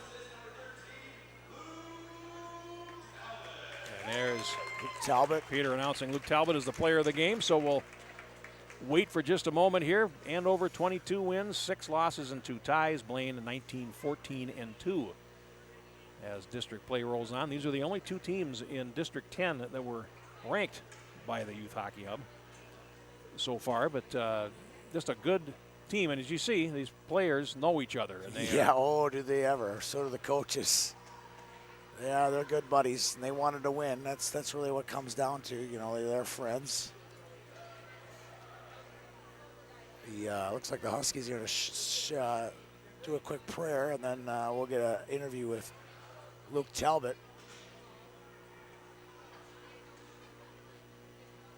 So the goals for Andover, Talbot with 2, Argonine, French, Ryan, and Cruitt scoring the goals. Costa, Johnson, and Westland for Blaine, which led 3-1 at the 7:13 mark of the second period, and Andover scored all 5 of the remaining goals in the game. But a strong win for them and a fine young team. As Luke Talbot heads towards the bench, and now Peter Rodney waving like a madman for the youngster to join him, which he is. To Peter Rodney and his interview guest. His capable cameraman Greg Tinty down there helping him out. All right, let's get down to him. Peter Rodney with Luke Talbot. On the ice post game, what a fabulous game. Andover over Blaine by a final score of 6-3. I got player of the game, Luke Talbot, right here. Luke had 2 goals and 1 assist for the Huskies in the win. Luke, a 4-goal second period from your team. You were down 2-0 in the first. What was the energy like on the bench, knowing that you needed to make a big comeback? It was really hype. We were all excited. There's a lot of energy on the bench from all those goals, and just got the momentum up. Now, personally, you had 2 goals and 1 assist. I know what everybody else saw up in the crowd, but from your perspective on the ice, what was working for you today? Just team effort, just passing around the puck and scoring. All right, you play with a lot of these Blaine guys over the summer. You guys are pretty familiar. What's it like going up against your buddies in a big game like this? We're friends, but when it comes to this, we got to just put that aside and play hockey. All right, anybody else you want to shout out before we sign off? Hi, Mom. Hi, Mom. What a perfect way to do it. That's our player of the game, Luke Talbot, with 2 goals and 1 assist, and over Blaine by a final score of 6-3. Lots of pizzas are made in the heart of America's Dairyland, Kaukauna, Wisconsin. Every brewpub pizza is made with the highest quality meat and veggie toppings. Then bombarded with over half a pound of award-winning Wisconsin mozzarella cheese.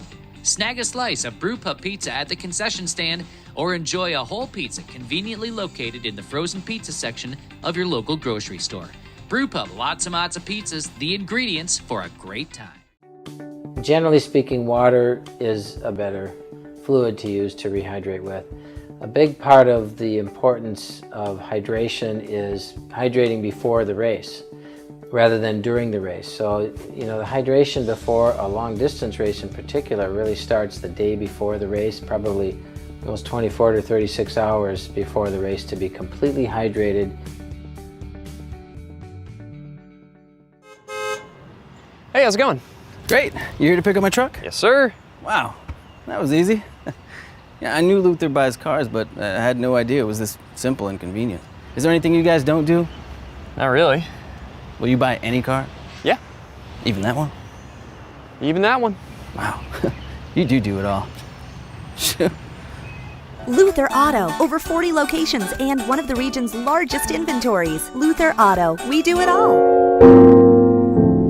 Since 1933, 3 generations of Kozlaks have wined and dined Minnesotans with great food and impeccable service. Located in historic Northeast Minneapolis, Jack's is open for happy hour, dinner, and a tasty weekend brunch.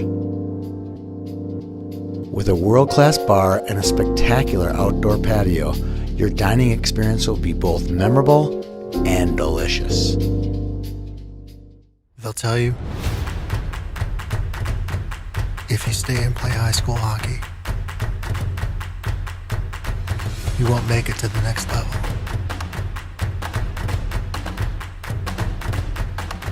They rarely talk about how special it is to play for your community.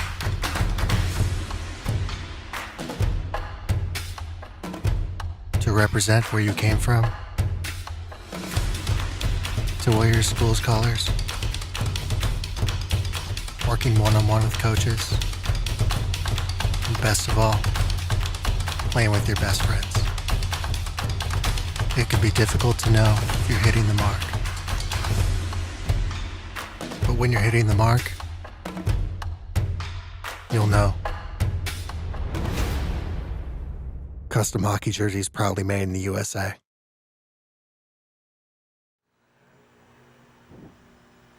Wow, a fantastic game between Andover and Blaine, two District 10 rivals. The Huskies come out on top by a final score of 6-3. I've got Tony Scott up here with me. Tony, what'd you see from your bird's eye view? Well, I saw Blaine get out to a fast start. They were up 3-1, and I don't know if either they fell asleep or they woke up the Huskies, one of the two, but 5 unanswered goals from the Huskies. Luke Talbot really got them going late in the first period. I think from that point on, it was all Huskies. Well, I think it would be more waking the Huskies up. The Huskies coaches were on the bench talking about energy, energy, energy. And at one point, we heard a couple of Huskies singing along with the music being played and banging on the board. So I think it was far more waking up the Huskies than it was Blaine falling asleep. Yeah, they definitely have 2 first lines, the Huskies do. That's why they can compete with those top 5 teams in the state. That's why they're the 6th team in the state. I expect to see them in the state tournament based on their frontline talent. But I still saw a lot of sloppiness from the Huskies in their own zone sometimes. It gave Blaine way too many good chances. Well, and against a good defensive team, they'll be able to jump some of those home run passes that the Huskies were trying to hit right up the center of the ice, trying to go blue line to blue line.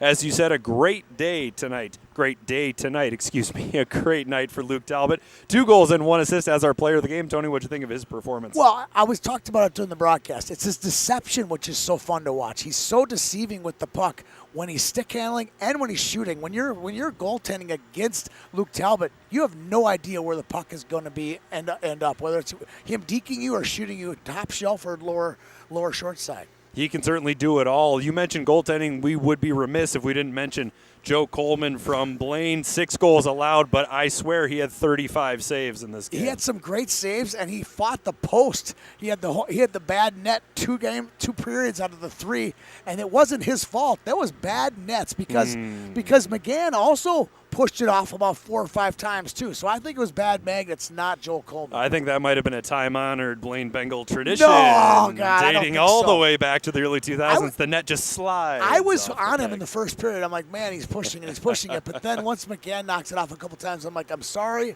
Mr. Coleman, you are not the one. You are not the guilty party here. I am very impressed with both teams managing to stay out of the box as much as they did. A rivalry game like this, you might expect tempers to run high, roughing, cross-checking. We didn't see any of that tonight. And I thought the crowds were very well behaved as well. I expected a little bit more, oomph from the crowd, if you know what I mean. A little more bad blood between the Huskies not and the bad blood, Bengals. but I thought they'd be cheering louder and getting after the refs or something. But no, they were just really well-behaved refs and fans, and the players were great tonight. A perfectly pleasant Friday night ice. Tony, I want to get your final thoughts on what it meant to you to be able to bring the Friday night ice show to the youth levels. This truly is YHH's bread and butter. I really loved it. What I liked best is we got to the media day at a backyard rink in Andover. And what I forgot about 7th graders compared to 11th and 12th graders that we interviewed, they were squirrely. I mean squirrely in a good way. They were so excited. They were laughing. They were giggling. They were having fun. They enjoyed every minute of it. Not that the high schoolers don't, but there's not a lot of laughing and giggling when you're dealing with high school kids. And it was that youth enthusiasm that I really enjoyed, not just with them at Media Day, but again here tonight. They all came up and said hi to me, and we're excited about the performance they were going to put on tonight. They were. They're not old enough to be Mr. Cool exactly. just yet. There were kids on the bench that wanted to fist bump me as I ran by that couldn't go without saying thank you to the Blaine and Andover associations for having us, the coaches for rolling with everything we threw at them, and my wonderful new friends in the penalty box. Yeah, you had 4 of them down there. I had 4 of them down there. Nobody opens the doors quite like the Bengals and the Huskies. Any final thoughts before we sign off, Tony? I'm excited that we got to have this opportunity to meet the kids. I've seen a lot of these kids going back to their squirt days, and to get a chance to meet them and watch them and then really kind of roll up our sleeves and be a Bengal and be a Husky for a day, it was fun for me. Truly, the pleasure was all ours. Thank you once again to the Huskies and the Bengals for having us. Thank you to the Super Rink for letting us show up and set up camp here. For Tony Scott and Peter Odney, it's Andover over Blaine 6-3 in a final Friday Night Ice. We'll see you next week. They'll tell you, if you stay and play high school hockey, you won't make it to the next level.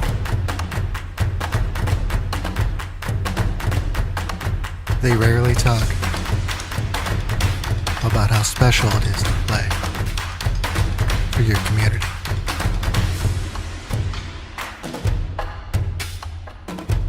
To represent where you came from. To wear your school's colors. Working one-on-one with coaches. And best of all, playing with your best friends. It can be difficult to know if you're hitting the mark. But when you're hitting the mark, you'll know. Custom hockey jerseys proudly made in the USA. With an injection, we're usually trying to minimize inflammation or block a nerve to prevent it from sending a signal somewhere that causes you pain. So we're not actually masking any of the symptoms or the problem, but we are trying to improve the inflammation or block the pain signal so that people can feel relief. Hey, how's it going? Great. You here to pick up my truck? Yes, sir. Wow, that was easy. Yeah, I knew Luther buys cars, but I had no idea it was this simple and convenient. Is there anything you guys don't do? Not really. Will you buy any car? Yeah. Even that one? Even that one. Wow, you do it all.